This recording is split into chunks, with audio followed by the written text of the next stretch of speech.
بسم اللہ الرحمن الرحیم۔ جس جانور کے دانت نہ ہوں، جس جانور کے سینگ نہ ہوں، جس جانور کے کان نہ ہوں، اس جانور کی قربانی کا کیا حکم ہے؟ آئیے میرے بھائیوں، میں آپ کے سامنے کچھ قربانی کے مسائل رکھنا چاہتا ہوں، کیونکہ آج کل قربانی کا سیزن ہے۔ قربانی کے دن بالکل عید کے قریب آ رہے ہیں، جانوروں کو ذبح کرنے کے قریب آ رہے ہیں، تو اہل اسلام، اہل ایمان اللہ کی رضا کے لیے قربانی رکھ کر اللہ سے اجر و ثواب کما سکتے ہیں اور اپنا نام جنت کے اندر لکھوا سکتے ہیں۔ تو میرے نبی کریم صلی اللہ علیہ وآلہ وسلم نے فرمایا، جو آدمی اللہ کی رضا کے لیے قربانی رکھتا ہے اور اللہ سے ثواب کی امید رکھ کر قربانی رکھتا ہے،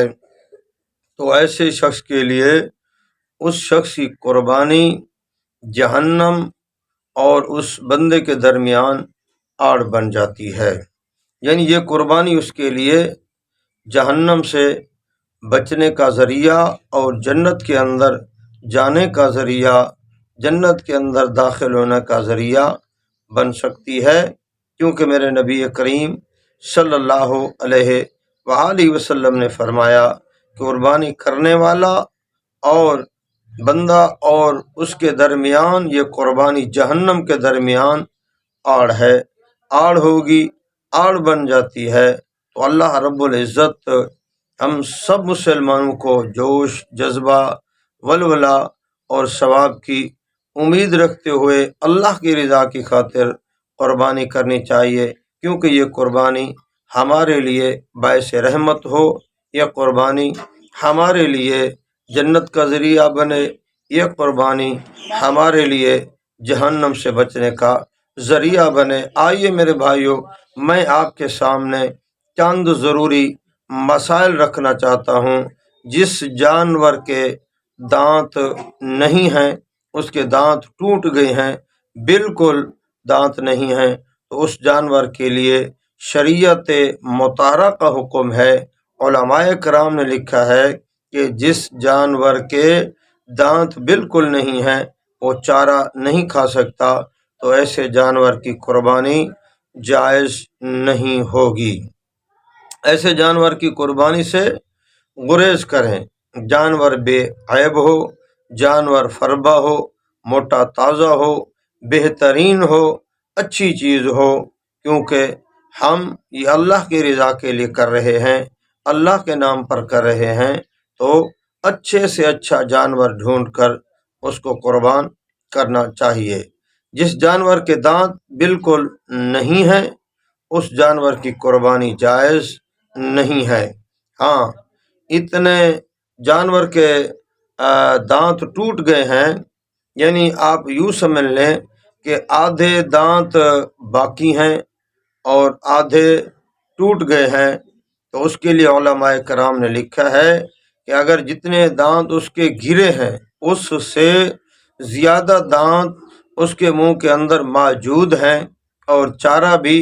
آسانی کے ساتھ کھا سکتا ہے، تو ایسے جانور کی قربانی پھر شریعت مطہرہ کے حکم سے علماء کرام نے لکھا ہے کہ وہ جائز ہوگی۔ یعنی دانت جتنا گرے ہیں اس سے زیادہ موجود ہیں اور ان دانتوں سے چارہ آسانی کے ساتھ کھا سکتا ہے، تو ایسے جانور کی قربانی جائز ہوگی۔ لیکن جس جانور کے دانت زیادہ گر گئے ہیں اور چارہ بھی آسانی کے ساتھ نہیں کھا سکتا،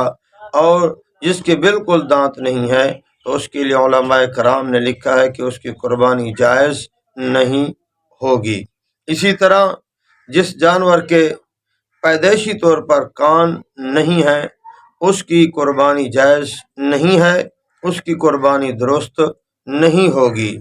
جس جانور کے پیدائشی طور سے کان نہیں ہے، اس کی قربانی جائز نہیں، اس کی قربانی درست نہیں۔ ہاں، کان تو ہیں لیکن چھوٹے ہیں، تو اس طرح کے جانور کی قربانی جائز اور درست ہوگی۔ اس طرح جس جانور کے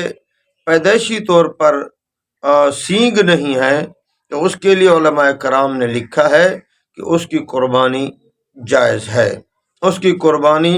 درست ہے۔ جس جانور کے پیدائشی طور پر سینگ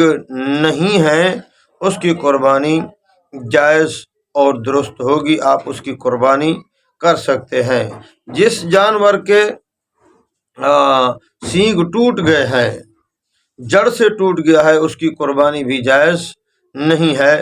ہاں، جس جانور کے سینگ کے اوپر خول ہوتا ہے، وہ خول اگر ٹوٹ گیا ہے، خول اوپر سے اکھڑ گیا ہے تو اس کے سینگ باقی ہیں تو پھر وہ عیب نہیں ہوگا، ایسے جانور کی قربانی جائز ہوگی، درست ہوگی۔ اگر جڑ سے جانور کے سینگ ٹوٹ گئے ہیں تو اس کے لیے علماء کرام نے لکھا ہے کہ اس کی قربانی جائز اور درست نہیں ہوگی۔ جس کے جڑ سے ٹوٹ گئے ہیں، جس کا خول اتر گیا ہے اوپر والا، وہ اس جانور کی قربانی جائز اور درست ہوگی۔ اسی طرح عوام کے اندر مشہور ہے کہ عورت جو ہے وہ جانور کو ذبح نہیں کر سکتی، اس کے لیے شریعت مطہرہ کا حکم ہے کہ عورت جانور ذبح کر سکتی ہے۔ اگر عورت جانور کو ذبح کر لے تو اس کا ذبح حلال ہوگا، اس جانور کا گوشت حلال، جائز اور درست ہوگا، اس جانور کا گوشت ہم کھا سکتے ہیں۔ اسی طرح وہ قربانی کا جانور ہو یا گھر کے اندر کوئی جانور ہو، گھر کے اندر مرد بعض اوقات نہیں ہوتے، مرغی گھر کے اندر ہوتی ہے، وہ مرنے لگتی ہے تو اس کو بھی ذبح عورت کر سکتی ہے، یا بڑا جانور ہے اس کو بھی عورت ذبح کر سکتی ہے۔ یہ ایک اور بات ہے کہ عورت کمزور ہوتی ہے،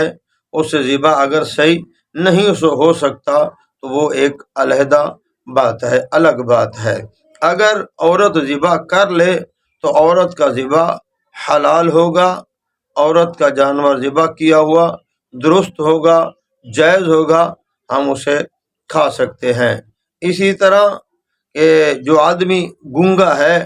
اس گونگے آدمی کا ذبح حلال ہوگا